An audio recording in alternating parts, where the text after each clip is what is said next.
Sa mga kapatid po, ngayong gabi, itutuloy po natin ang ating serye ng pag-aaral sa mga salita ng Diyos because we are seeking for let us borrow their terminology, we are seeking for the universal truth. A truth that can be acceptable sa lahat ng mga lahi at sa lahat ng mga lugar ng tao. Ngayong gabi po, ating itutuloy yung ating pinag-aaralan sa Biblia na kung mayroon nga bang kontradiksyon sa salita na nasa Biblia. Una po ang ating stand, I have to remind you, pag salita ng Diyos, wala pong kontradiksyon. Kaya lang, meron hong mga sektor o mga pananampalataya, mga mangangaral sa ating panahon, na nagtuturo na ang Biblia raw po ay salita ng Diyos. Ang Biblia, the Bible, is the Word of God, ang sabi nila.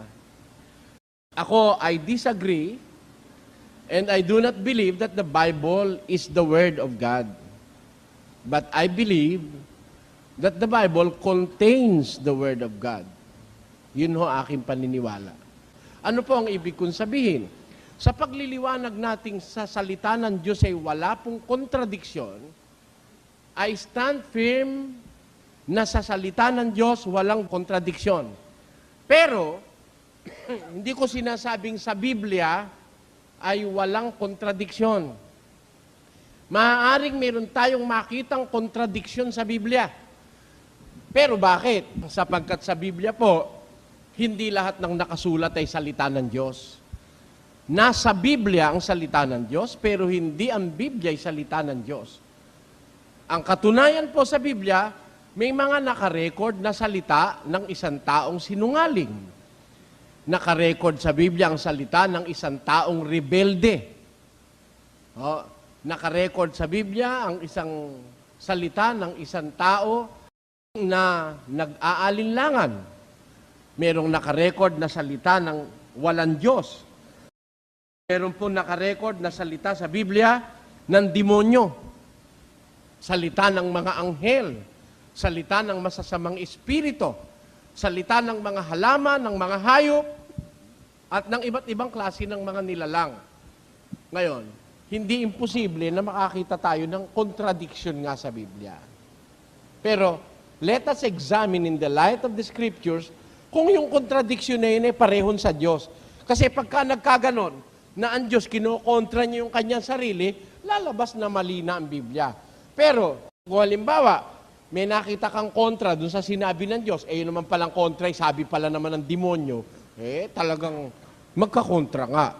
Bakit? Pakinggan niya, bibigyan ko kayo ng halimbawa. Sabi ng Diyos kay Adan, dun sa Henesis, ay ganito. Basa. At iniutos ng Panginoong Diyos sa lalaki na sinabi, sa lahat ng punong kahoy sa halamanan ay makakakain ka na may kalayaan. Datapwat sa kahoy ng pagkakilala ng mabuti at masama ay huwag kang kakain, sapagkat sa araw na ikaw ay kumain niyaon ay walang pagsalang mamamatay ka. Yan po yung nasa Kapitulo 2, Sa 3, meron tayong mababasang ganito. Pakinggan nyo. 3:4.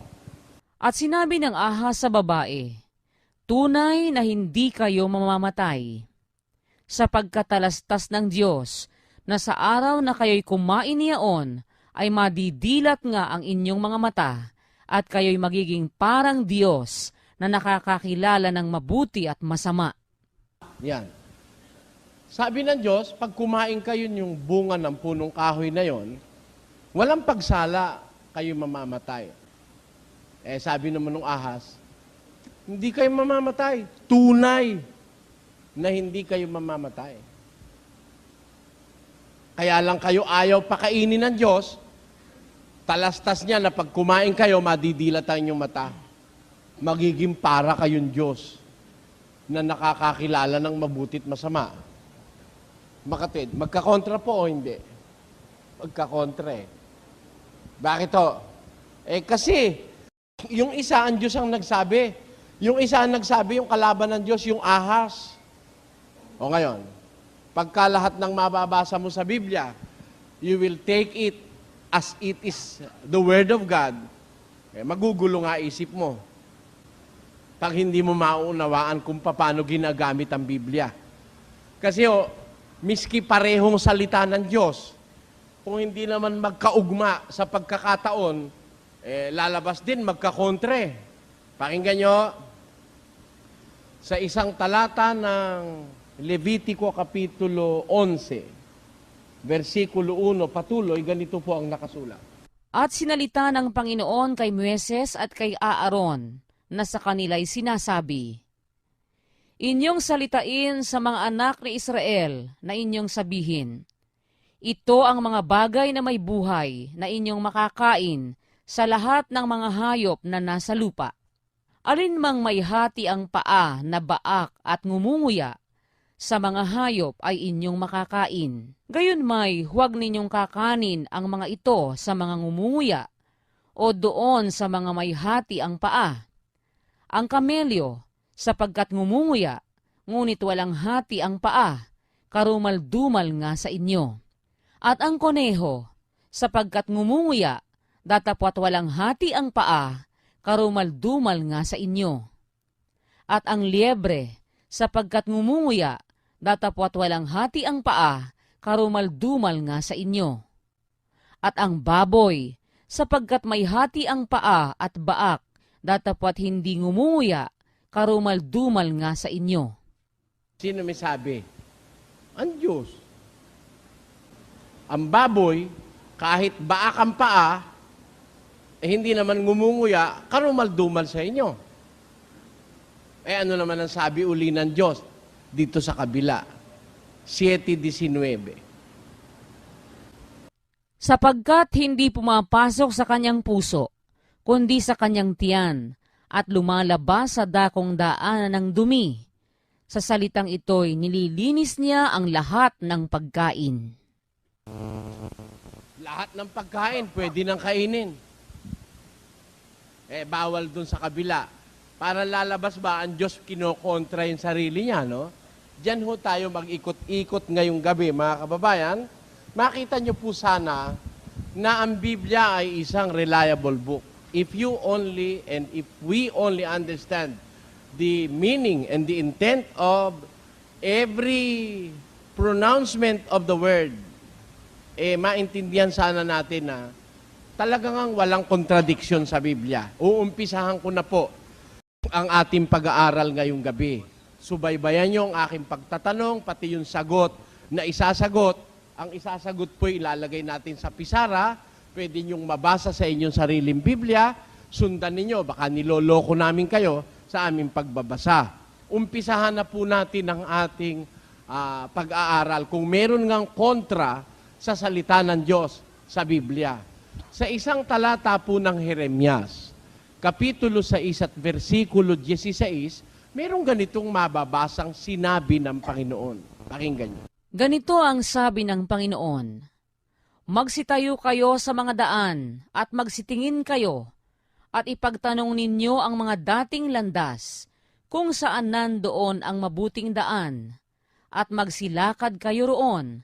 Sino ho may sabi nito? Ganito ang wikaan, sabi ng Panginoon. Magsitayo kayo sa mga daan. Tapos, magsitingin kayo. Ipagtanong ninyo ang mga dating landas kung saan nandoon ang mabuting daan. Yung mga dating landas, nandoon yung mabuting daan. Pumasok kayo ron, lumakad kayo ron. Masusumpungan ninyo ang kapahingahan ng inyong mga kaluluwa. Diyos mismo may sabi, napupunta ka dun sa mga dating landas, nandoon yung mabuting daan, lalakad ka ron. Diyos mismo may sabi, napupunta ka dun sa mga dating landas, nandoon yung mabuting daan, lalakad ka ron. Sa kabila ng Biblia, meron namang ganitong sinabi, sa 22 ng Job. Pakinggan niyo. Iyo bang pagpapatuluyan ang dating daan na nilakaran ng mga masamang tao? Sabi naman dito, magpapatuloy ka ba sa dating daan na nilakaran ng masasamang tao? Tinan mo, ang dating daan nilakaran ng masamang tao. Nasa Biblia, yan. Nasa Biblia rin naman, sabi ng Diyos hanapin ninyo, ipagtanong nyo yung mga dating landas, kung saan doon yung mabuting daan, lumakad kayo ron. Sabi ng Diyos, doon ka lumakad. Sabi sa kabila, yun naman daw pala yung nilalakaran ng masasamang tao. Kontradiksyon o hindi? Kontra.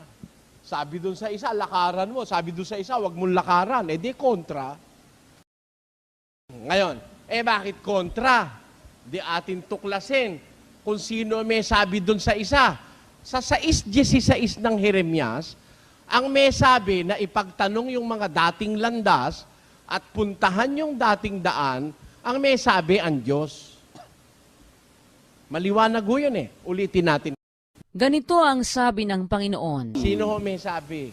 Ang Panginoon. Ano ang sabi ng Panginoon? Magsitayo kayo sa mga daan at magsitingin kayo at ipagtanong ninyo ang mga dating landas kung saan nandoon ang mabuting daan at magsilakad kayo roon. Sino may sabi niyan?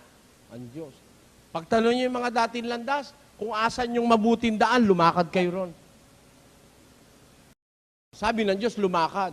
Sabi naman sa kabila, magpapatuloy ka ba sa dating daang nilakaran ng masasamang tao?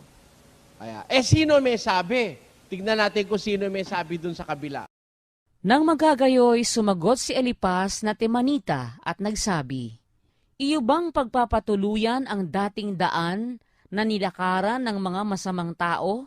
Sino ang nagsasalita sa kabila? Si Elipas na Temanita. Sa kabila, ang Diyos ang may sabi.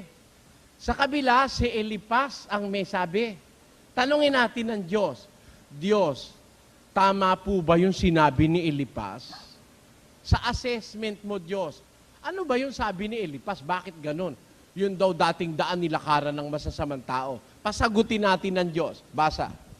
At nangyari, na pagkatapos na masalita ng Panginoon ang mga salitang ito kay Job, sinabi ng Panginoon kay Elipas na Temanita, ang aking puot ay nag-aalab laban sa iyo. Kita mo? Sabi ng Diyos kay Elipas, ang puot ko nag-aalab laban sa iyo. Bakit? At laban sa iyong dalawang kaibigan. Ano pa palang dalawang kaalyado ito? Yung isa ay si Supar at yung isa ay si Bildad. Nag-aalab ang puot ko laban sa iyo, sabi ng Diyos kay Elipas, at saka sa yung dalawang kaibigan. Bakit? Tuloy. Sapagkat hindi kayo nangagsalita tungkol sa akin ng bagay na matuwid. Kita nyo? Ang pinagsasabi nyo tungkol sa akin, hindi matuwid. Ang sinasabi, kontra sa Diyos talaga nga magkakontra sila ng Diyos. Bakit? Sabi ng Diyos, tumingin kayo sa mga daan. Ipagtalong nyo yung mga dating landas. Kung asan yung mabuting daan, lumakad kayo ron. Yun ang sabi ng Diyos. Pagtatanong mo yung mga dati, andun yung mabuting daan sa dati. Sabi naman ni Elipas pupunta ka ba sa dating daang nilakaran ng masasamang tao? Magkalaban sila ng Diyos. Ba't magkalaban? Ito pala namang si Elipas hindi naman pala nagsasalita ng kinasihan salita Ang salita pala ni Elipas, labag sa kalooban ng Diyos, hindi kinasihan. Kaya nga magkakakontra nga silang dalawa ng Diyos. Nakuha niyo po ang punto, mga kababayan? Ito naman ngayon ang ginagamit nung mga kalaban nung ang dating daan. Ba't nila ginagamit yon? Kasi mga inosente yung mga yon. Akala pag nabasa sa Biblia, salita na lahat ng Diyos. Yung iba rito, salita ng kaaway ng Diyos. Natural, yung kaaway ng Diyos, kokontrahin yung sinabi ng Diyos. Amen? Hindi ba ganun yun? Baka mamaya may marinig kayo dyan. Yung palang dating daan, nilakaran ng masasamang tao. Salita ho ni Elipas yun. Hindi mo muna tinitignan kung ano yung ginagamit mo sa Biblia. Kagaya nun, nakabasa ka ng ikapo. Magbigay ng ikapo. Teka, sino sinabihan? At kanino hinihingi yung ikapo? Pilipino kausap mo ngayon Tanong mo sa Diyos, Diyos, alin ba ang sasabihin ko para sa mga Pilipino? Pilipino ho kausap ko Taga-Philippines. Ayun. Tanong mo, alin ang babasahin mo para sa Pilipino? Ay baka ang binabasa mo para sa Israelite. Mangingilin kayo ng Sabat. Walang trabaho kahit ano pag Sabat.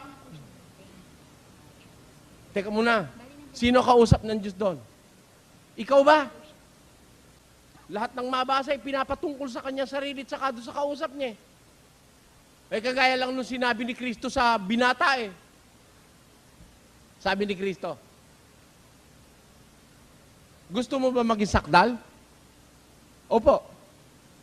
Di ba alam mo utos? Opo. Sinunod ko na po lahat. Eh ano pa kulang sa akin? O gusto mo maging sakdal? Opo. Sige, ibenta mo lahat ng kaari-arian mo, ibigay mo sa mga dukha. Halika, sumunod ka sa akin. Naku, nalungkot yung binata. Eh, pagkayaman-yaman niya, ibiro mo yung katakot-takot na kayamanang inipon niya, ibebenta niya at pamimigay niya lahat, wala siya ititira. Tapos susunod siya kay Kristo, walang baong kahit 5. Napatingala yung binata. Bandang huli, tumalikod. Eh, nabasa ngayon ng pastor na matakaw sa pera. Ito ang utos sa mayayaman.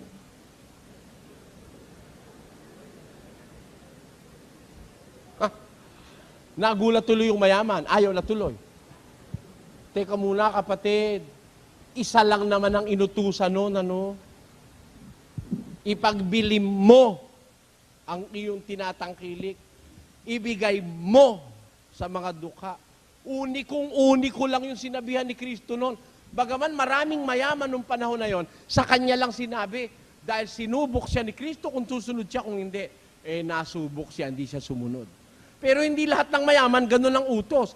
Dahil kung ganun ang utos, walang mayamang maliligtas. Ilan lang mayamang magbebenta ng lahat ng pag-aari? Ha? Kapiraso nga lang, ayaw ibenta, yung lahat ang ibebenta niyan, pamimigay sa mga mahirap. Kaya nga nagkakagulo sa mundo ngayon sa katakawan ng mga tao eh. Saka mo pamimigay lahat. Kaya pag yun utos sa lahat ng mayaman, lalabas.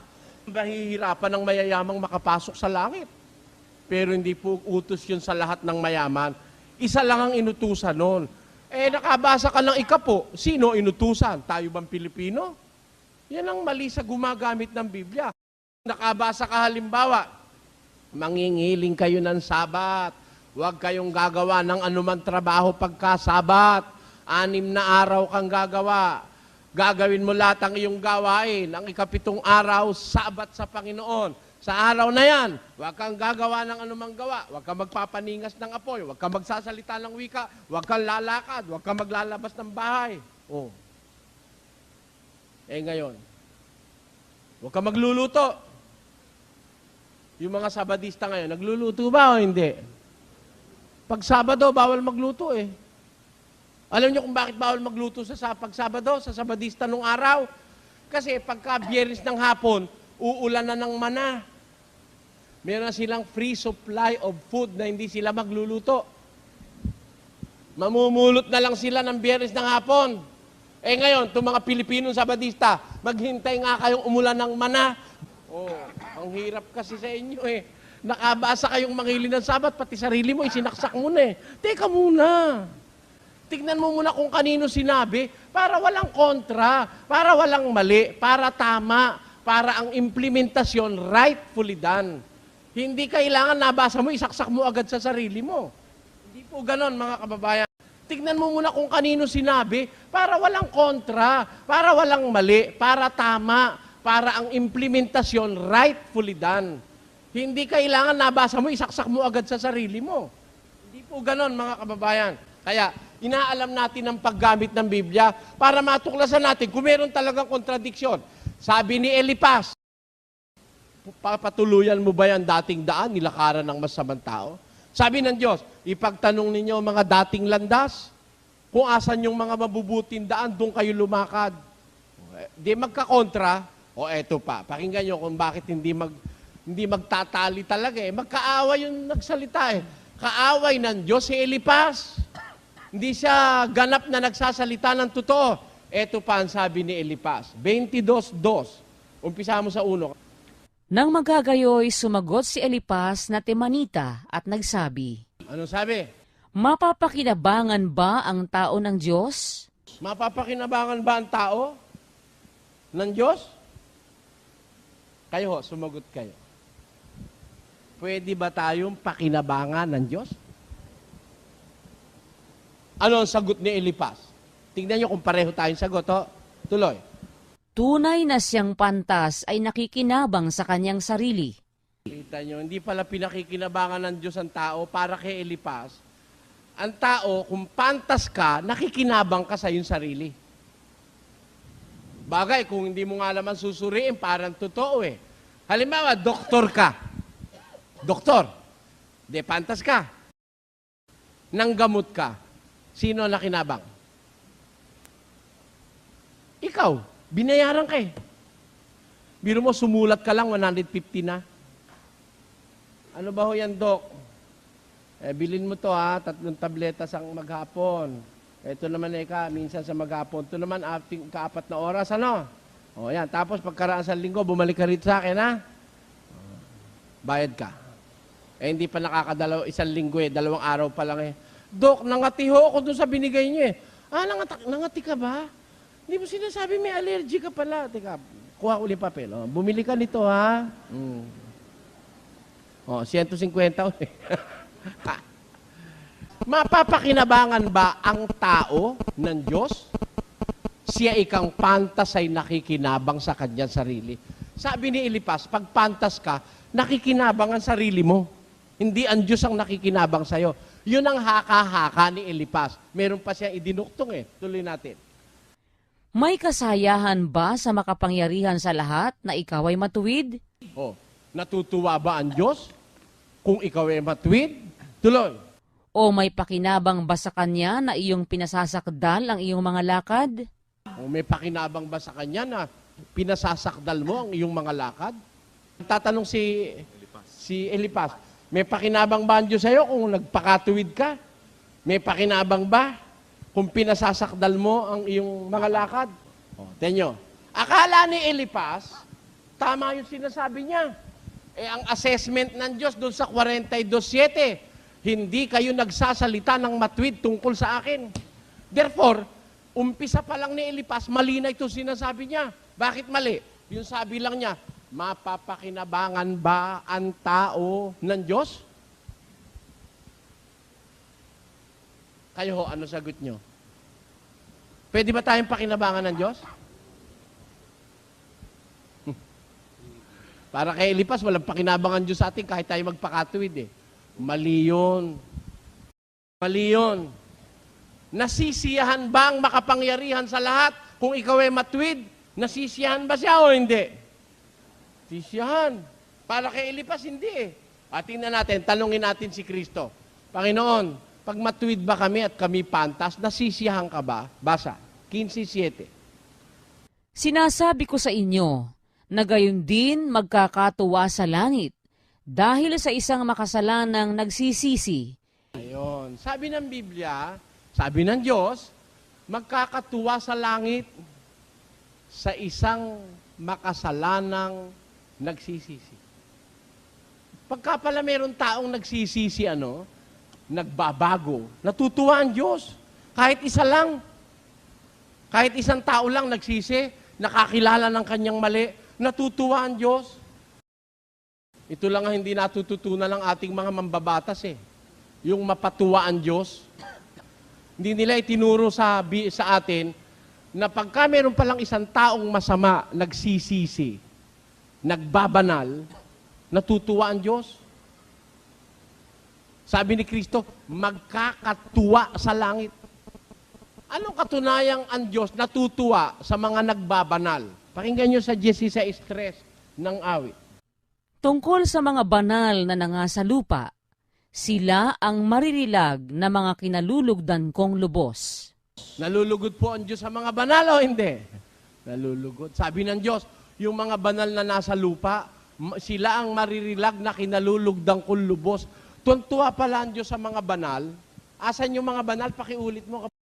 Tungkol sa mga banal na nangasa lupa, sila ang maririlag na mga kinalulugdan kong lubos. Sa Katoliko ho, yung mga banal asan.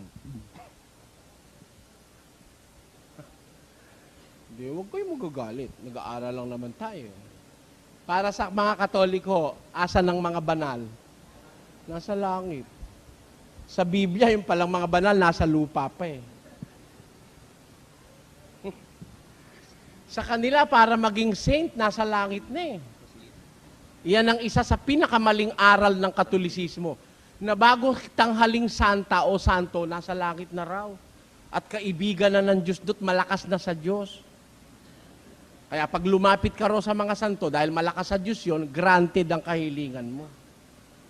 Yung po palang aral ng Katoliko na yun, pagkamali-mali nun.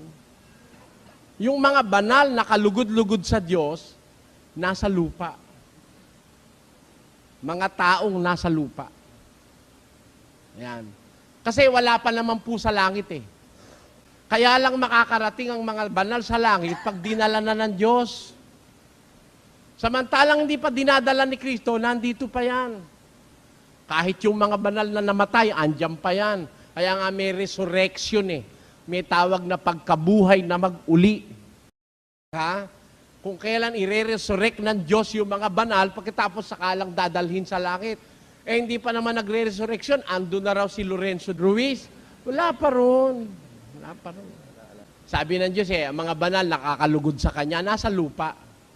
O tanong, natutuwa ba ang Diyos sa mga banal? Sabi ni Elipas, anong sabi niya?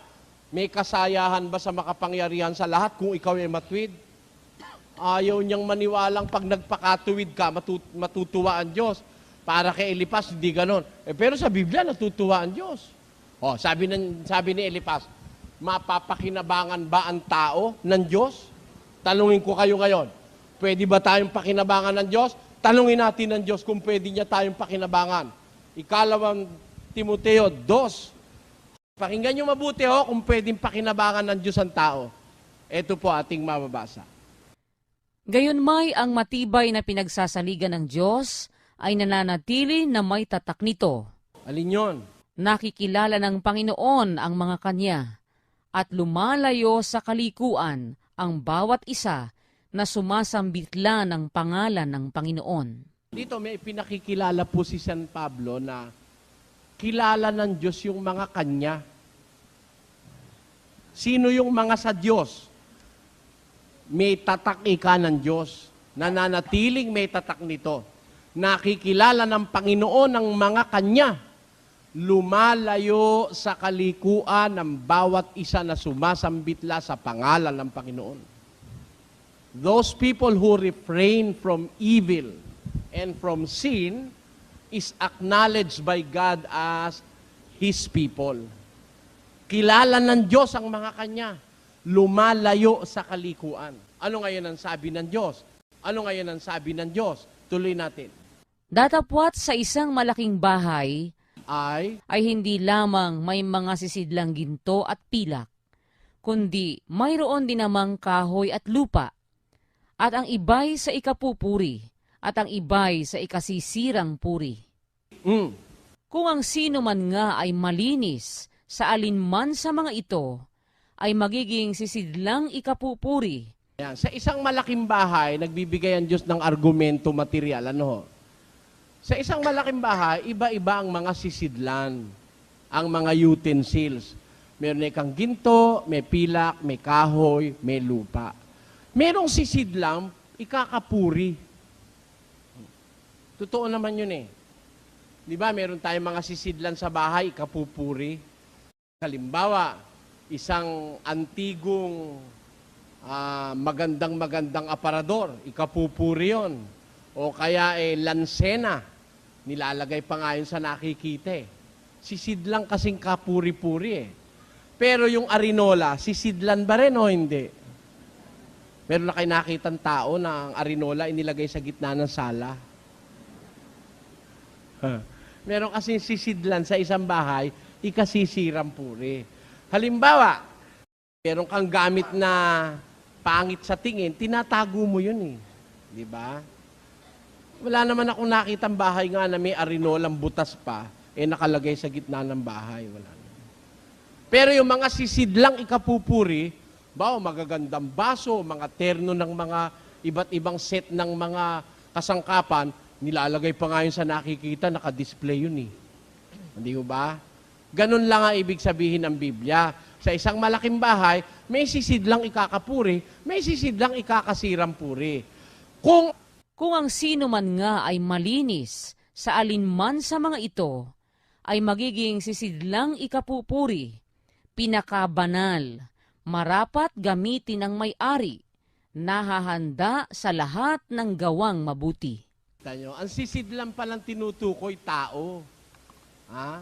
Sa loob ng iglesyang totoo na sa Diyos, merong ikasisirang puri kagaya ni Judas, pero merong ikakapuri kagaya ni Pablo.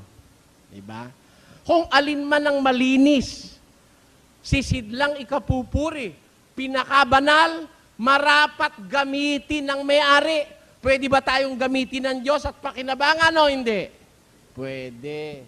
Kaya nga yung kanta ng Born Again, ang tanging alay ko sa'yo aking Ama, ang buong puso ko, buhay ko, puso't kaluluwa, hindi na kayanang makapagkaloob, mamahaling hiyas. Nahabaya tayong kanta ko eh. Ang aking dalangin, O Diyos, ay tanggapin, ang tanging alay ko, nawa ay gamitin. O tayo, ito lamang Ama, at wala nang iba pa akong hinihiling. O, kita mo, ano yung tanging alay niya? Ang buong buhay, puso't kaluluwa. Gamitin mo, Ama. Hindi naman ako tutol, tama naman yun eh.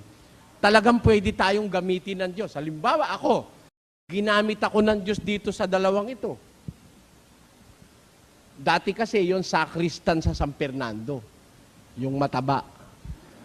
Ako, bilang maliit na kasangkapan, ginamit ng Diyos para maituwid yung kanilang maling paniniwala.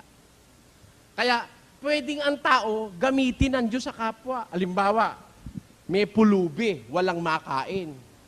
Gusto ng Diyos yung pulubi mabusog.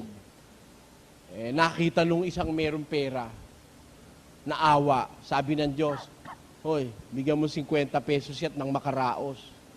Diba? Nagtaka pa nga yung kuripot eh. Nadukot niya 50. Sige na nga, yun na nga lahat. Nung maibigay na eh. Naparami naman yata yung naibigay ko. Ha? Hindi niya alam, kinilos lang siya ng Diyos para makaraos yung pulubi, makakain. Di ba? Kaya yung tao, nakakasangkapan ng Diyos sa kapwa. Lalo na kung malinis ka, ikaw ang laging gagamitin ng Diyos sa isang malaking bahay. Kung alin yung sisidlang malinis, yun ang ginagamit. Di ba? Di ba? Iinom ka. Alin ang kukunin mong baso? Di yung nakataob. Hindi ka kukuha ng basong nakatihayan at may gumamit na nun. Di ba ganon, mga kapatid? Kung alin yung nakataob na alam mong malinis, yun ang gagamitin mo. O halimbawa, marami mang baso dyan, nakatihaya ng lahat, gamit na. Para sa paningin mo hindi na malinis, kahit na hindi inuman yung tasa ang kukunin mo, yun ang gagamitin mo pag-iinuman eh. Tama o hindi? Kaya sa isang malaking bahay, kung alin yung malinis na kasangkapan, yun ang ginagamit ng may-ari. Ganon din ang tao. Pag ang tao yung malinis at banal, laging ginagamit upang pakinabangan ng Diyos. Ngayon, ang sabi ni Elipas, may pakinabang ba ikaw ang makapangyarihan sa lahat kung ikaw ay malinis? Mali ang sinasabi sa talagang diwa ng Biblia. Kaya kung hindi ho tayo mag-aaral, mga kababayan, ano mapapala natin? Basta nabasa sa Biblia, akala nyo iba, basta nabasa sa Biblia, salita na ng Diyos. Mali po yun. Sa isa pong banda, kung hindi mo alam na basahin ng Biblia, ang mangyayari ho sa'yo meron ng kontra ho. Sabi rito, wala raw pakinabang ang Diyos sa tao. Sabi naman dito, pwede namang gamitin ng Diyos ang tao. Di magkakontra. Bakit magkakontra? Kasi hindi parehong salita ng Diyos. Yung isa'y salita ng Diyos, yung isa'y salita ng kalaban ng Diyos. Tignan mo muna, bakit kontra? Baka yung isang salita ng Diyos. Yung isang salita ng demonyo. Pareho mo kinuha eh. Tapos pinagbintangan mo ang Biblia na kontradiksyon. Hindi. Pag parehong salita ng Diyos, hindi pwedeng magkontra. Basa, pakinggan nyo sa 8, ng Kawikaan, ganito po ang ating mababasa. Lahat ng mga salita ng aking bibig ay sa katuwiran. Walang bagay na liko o suwail sa kanila. Lahat ng salita ng aking bibigay sa katwiran, walang liko, walang kontradiksyon, walang swail. Sabi ng Diyos, ginarantyahan ng Diyos yun eh. Pero makakabasa ka talaga, parang magkakontra. Kaya lang, iintindihin mo muna, baka naman magkaibang panahon. O baka naman hindi parehong salita ng Diyos. Baka yung isa ang nagsalita, tao. Yung isa naman na nagsalita ay ang Diyos. Maaring magkakontra nga dahil hindi naman magkapareho isip ng Diyos at ng tao. Maaring yung isa naman talagang kakontra dahil ang nagsalita ay si Satanas. Kalaban ng Diyos yun. Maaari namang salita ng Diyos pareho, kaya lang alam mo, baka akala mo'y kontra kasi hindi mo naintindihan. Pakinggan nyo, meron akong babasahin. Basahin natin. Pakinggan nyo, meron akong babasahin. Basahin natin. Huwag mong sagutin. Huwag mong sagutin ang mangmang ng ayon sa kanyang kamangmangan. Baka ikaw man ay maging gaya rin niya. Sagutin mo ang mangmang ayon sa kanyang kamangmangan. Baka siya'y maging pantas sa ganang kanya. Kita nyo, magkasunod na talata, magkaiba Pakiulit. Huwag mong sagutin ang mangmang ng ayon sa kanyang kamangmangan. Baka ikaw man ay maging gaya rin niya. Ayun. Huwag mong sasagutin ng mangmang ayon sa kanyang kamangmangan. Baka maging gaya ka rin niya, maging mangmang ka rin. Tuloy. Sagutin mo ang mangmang ayon sa kanyang kamangmangan. Kita nyo? Pagka nga nabasa mo yan, malulugaw ang utak mo. Biro mo nga naman magkasunod. Sabi doon sa unang instruction, huwag mong sasagutin ng mangmang ayon sa kanyang kamangmangan, baka maging gaya ka rin niya. Tapos, doon naman sa susunod, sagutin mo ang mangmang ayon sa kanyang kamangmangan. At, Baka siya'y maging pantas sa ganang kanya. kita nyo, magkakontra o hindi? Magkakontre. Kung ang babasa, walang unawa. Pero, pag ang babasa po ng dalawang talatang ito'y nakakaunawa ng Espiritong galing sa Diyos, hindi magkakontre. Gusto nyo patunayan ko sa inyo, mga kababayan? Dalawang magkasunod na talata yan, ha? Ito nyo, pakinggan nyo. Ulitin nating isa-isa, ho. Basa. Huwag mong sagutin ang mangmang ng ayon sa kanyang kamangmangan. Baka ikaw man ay maging gaya rin niya. Sabi ng Diyos, huwag mong sagutin ng mangmang ayon sa kanyang kamangmangan. Baka maging gaya ka rin niya. Ito ho ang consequences ng pagsagot sa mangmang. Bawa, may nakasalubong kang taong mangmang, hindi umuunawa, nagalit agad, minura ka. Hindi mo na nagtanong, galit agad, may nabalitaan lang siya. Sumagot ka nga ayon sa kanyang kamangmangan, ano isasagot mo? May pagkakaiba pa ba kayo? Pareho na kayo! Ulitin natin yung talata.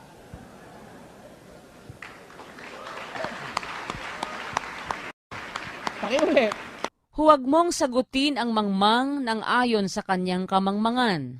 Baka ikaw man ay maging gaya rin niya. Tama ang salita ng Diyos o hindi? Tama eh. Pag yung kamangmangan ng mga inayunan mo, pareho ka rin. Pareho na kayo, mami, ang dalawa. Wala na kayong distinction. Even if you believe that you are wiser than the mangmang, you are both mangmang. Lumagay ka sa level niya eh. Okay na, no? Naintindihan nyo na ibig sabihin ng Diyos? Ulitin ho natin ulit, saka naman natin ituloy. Pakinggan nyo. Huwag mong sagutin ang mangmang ng ayon sa kanyang kamangmangan. Baka ikaw man ay maging gaya rin niya. Ayun. Pag sumagot ka sa mangmang, siya ang sinundan mo eh. Sinagot mo siya ayon doon sa kanyang kamangmangan eh. Magiging gaya ka rin naman niya. Pantas ka sa palagay mo. Ikaw ay maalam. Meron kang kalidad. Tapos lumagay ka sa kanyang level. Masama mangyayari sa'yo. Pero ang sumunod na talata ay ganito. Sagutin mo ang mangmang ayon sa kanyang kamangmangan. Baka siya'y maging pantas sa ganang kanya. Kita nyo, doon naman sa susunod, sagutin mo ang mangmang ayon sa kanyang kamangmangan. At baka maging pantas siya. Ito naman nagbibigay ng pag-asa na yung mangmang mahango sa kamangmangan. Ha? Hindi ikaw ang lalalim sa kanyang level, kundi siya ay hahanguin mo sa level mo. Paano ang gagawin mo sa kanya? Sa pakikitungo mo sa mangmang, pag nakikipag-usap ka, sasagutin mo siya ayon sa kanyang kamangmangan. Ha? At unti-unting magiging pantas siya. Paano yon? Pakinggan nyo, ha? Sabi nung isang doktor sa pasyente, o sabi nung pasyente sa doktor, Dok, masarap ho ang ang ice cream may diabetes ka ika masarap po ang ice cream Paborito ko yun mamamatay ka agad. Sabi ng doktor. Sabi ko na sa'yo, bawal lang matamis sa'yo Mamamatay ka agad. Paano ho yan, Dok? Paborito ko yung ice cream. Ibig mo sabihin, hindi na ako pwede kumain ng ice cream? Pwede, paminsan-minsan. Kaya lang, pag kumain ka ng ice cream, mga kalahating kalahating baso lang. Pero pag kumain ka ng ice cream, huwag ka nang kakain ng kanin at saka tinapay. Bakit ho? Kasi yung tinapay at saka yung kanin, nagiging sugar din yun Hindi ko naintindihan yun, Dok, basta't masarap ang ice cream. Sabi niya, sige. Pag uwi mo, kumain ka ng isang basong ice cream. Damihan mo isang baso Tapos balikan mo bukas kung ano naramdaman mo Sige. Sinagot mo na siya ayon sa kamang. Pinipilit niya ice cream, di bigyan mo siya. Sige. Sige, isang baso. Sabi ko kanina, kalahating kutsa, lang. Sige, isang baso, puno. Kainin mo lahat Sige. Kinabukasan bumalik. Dok, lambot na lambot ho ako, nanginginig ang katawan ko. Nung pagkakain ko ng ice cream, uminom pa ako ng Coke. Talagang lambot na lambot ho ako. Nanginginig ho ang katawan ko. Tapos init na init ako, pawis na pawis ho ako. Lambot na lambot ho ako, Dok. Sabi ko na sa'yo masama sa'yo yung ice cream.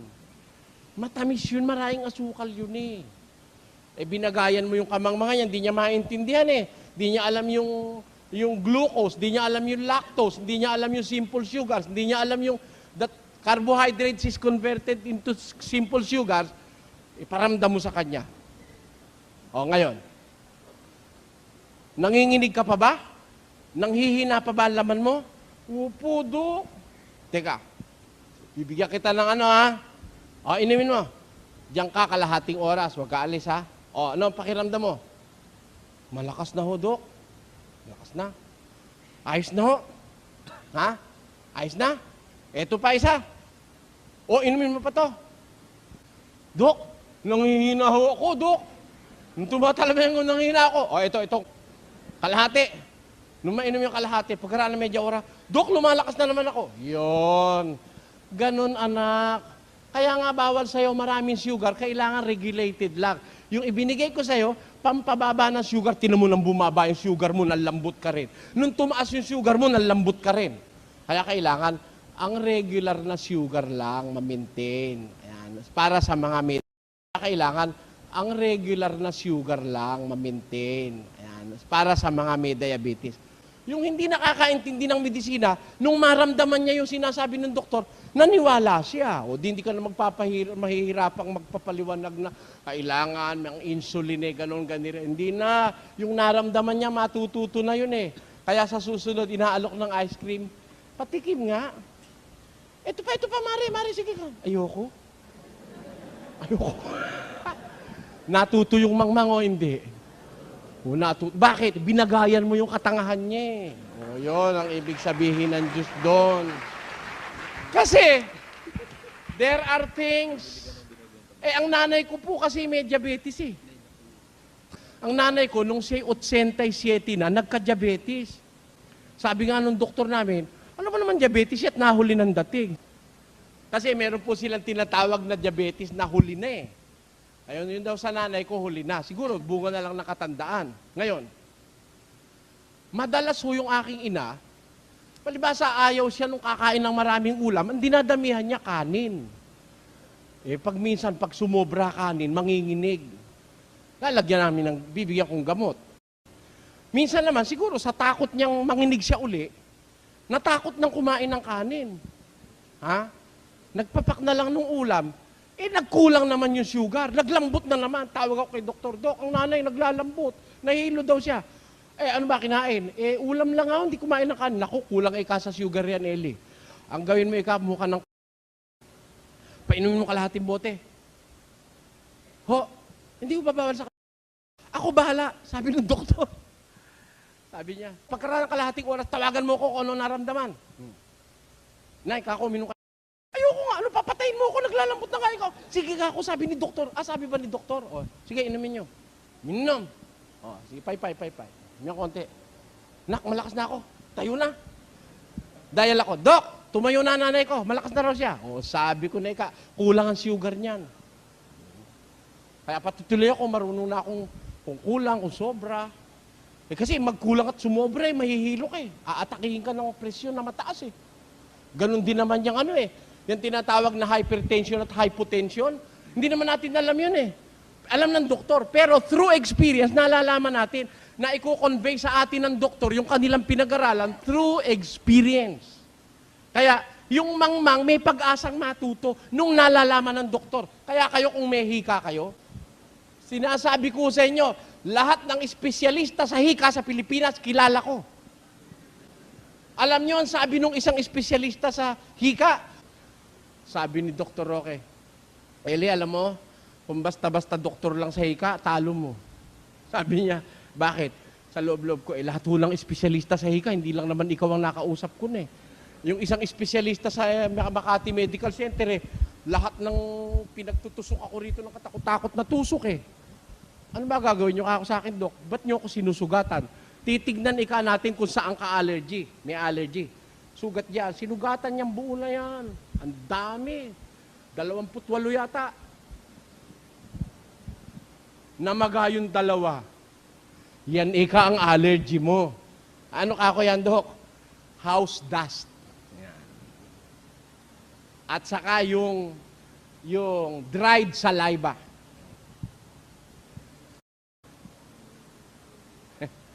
Ano po ibig sabihin nun? Yung alikabok sa daan, hindi ako hikain doon. Pero yung alikabok sa bahay ng mga tagal nang nakaimbak doon ng 45 taon na, pag naamoy ko yun, walang duda yun. Mahirapan ako huminga. O kaya yung dried saliva, yung tuyong laway. Natutunan ko na yun, kaya at least ngayon, hindi ako sinusumpong ng hika, awa ng Diyos. When I have known the facts about asthma. Kaya yung aking kawalang pinag-aralan, wala akong malay, natuto ko sa unti-unting pagsasalita sa akin ng doktor, binagayan yung aking kamangmangan, nakuha nila yung aking kamangmangan, nakatangahan ko sa medisina, naiangat nila ako ng paunti-unti. Tama ang sabi ng Diyos, sagutin mo ang mangmang ayon sa kanyang kamangmangan at meron siyang pag-asang maging pantas. Sabi sa Biblia. Kaya, anong contradiction doon? Meron bang contradiction doon? Wala eh. Malaan mo lang yung intent nung nagsasalita. Hindi mo masasabing may contradiction. Kasi, halimbawa, ang kausap mo bata, mangmang yun eh. O ano isasagot mo? Lolo, saan ba ako galing? Eh di sa mama mo. Eh si mama, saan galing? Di sa mama ko. Ganun ba yun? Oo kako, ang mama mo kapatid ko. Ako at saka ang mama mo galing sa lola mo. Oh. Kaya ako, lolo mo rin ako. Sabi ko, yung tatay mo, anak ng mama mo.